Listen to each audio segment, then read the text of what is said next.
ఈ ఆపరేషన్ కగార్కి మీరు మద్దతు నిలిపివేయాలని చెప్పేసి మద్దతుగా వచ్చారు ఇక్కడికి. ఏంటి అసలు ప్రధానంగా కేంద్రాన్ని ఏం డిమాండ్ చేస్తున్నారు?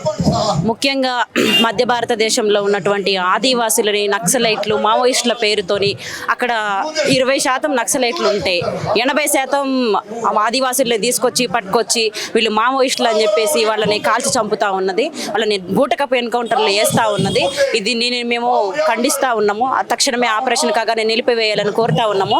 ముఖ్యంగా వీళ్ళని ఎన్కౌంటర్లు చేసేటువంటి మోడీ షా ప్రధాన ఉద్దేశం ఏంటంటే ఆదివాసీల లేకపోతే అక్కడ ఉన్నటువంటి ఖనిజ సంపదని, అక్కడ ఉన్నటువంటి ఖనిజాలని, లోయడ్ ఖనిజాల సంపదలు కంపెనీలకి దారాదత్తం చేసి అంబానీ అదానీల ఆస్తులని రెట్టింపు చేసేటువంటి కుట్రతోనే ఇప్పుడు ఇవాళ ఆదివాసులని లేకుండా చేసేసి అడవులని సర్వనాశనం చేసేసి అక్కడ ఉన్నటువంటి ఖనిజ సంపదలని కార్పొరేట్ల కంపెనీలకు కట్టబెట్టాలన్నటువంటి ముఖ్య ఉద్దేశంతో, అదేవిధంగా పేద బడుగు బలహీన వర్గాలకు ఇక్కడ వీళ్ళు అన్నలు ఉన్నారన్న ధైర్యం ఉంటే వీళ్ళకి గొంతు వస్తుంది, వీళ్ళకి ప్రశ్నించేటువంటి ధైర్యం వస్తుంది అని చెప్పేసి వీళ్ళు లేకుండా చేయాలని చెప్పేసి ముఖ్య ఉద్దేశంతోనే ఇవాళ కాషాయ ప్రభుత్వం వీళ్ళని లేకుండా చేయాలనేటువంటి ముఖ్య ఉద్దేశంతోనే మార్చి 31 వరకల్లా మావోయిస్టులను ఏరివేస్తారని చెప్పేసి కంకణం కట్టుకున్నది. తక్షణమే మావోయిస్టులతో శాంతి చర్చలు జరపాలని చెప్పేసి మేము శాంతి చర్చలు జరుపుతాము, మేము ఈ సమస్యలు ముందున్నాయి, ఈ సమస్యలు కనుక తీసివేస్తే అసలు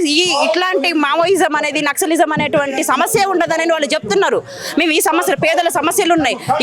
ఇవాటికి కూడా దేశంలో చాలా వరకు పేదలుగానే మిగిలిపోయారు. చాలా మందికి విద్యా ఉపాధి అవకాశాలు లేకుండా ఉన్నాయి. నిరుద్యోగ సమస్య పెరిగిపోతా ఉంది. హత్యలు అత్యాచారాలు పెరుగుతూ ఉన్నాయి. ఈ సమస్యలన్నిటిని నిర్మూలించకుండా ఇవాళ ఏ సమస్యల కోసం అయితే ఏ హక్కుల కోసం అయితే మావోయిస్టులు పోరాడుతున్నారో వాళ్ళని తీసేస్తే మాత్రం ఇవాళ ఒక 10 మందిని తీసేస్తారు, మళ్ళీ ఇంకొక 10 మంది పుడతారు. ఇదే చరిత్ర చెప్తున్నటువంటి వాస్తవం. ఇట్లాంటి చాలా మందిని చూసినాం. అట్లాంటి వాళ్ళని కూడా ఇట్లాంటి వాళ్ళకి బుద్ధి చెప్తారని ఈ చరిత్రని చూసైనా బుద్ధి తెచ్చుకొని ఇవాటికైనా సరే ఈ ఆపరేషన్ కగార్ని నిలిపివేయాలని మావోయిస్టులతో తక్షణమే శాంతి చర్చలు జరపాలని చెప్పేసి మేము డిమాండ్ చేస్తా ఉన్నాం.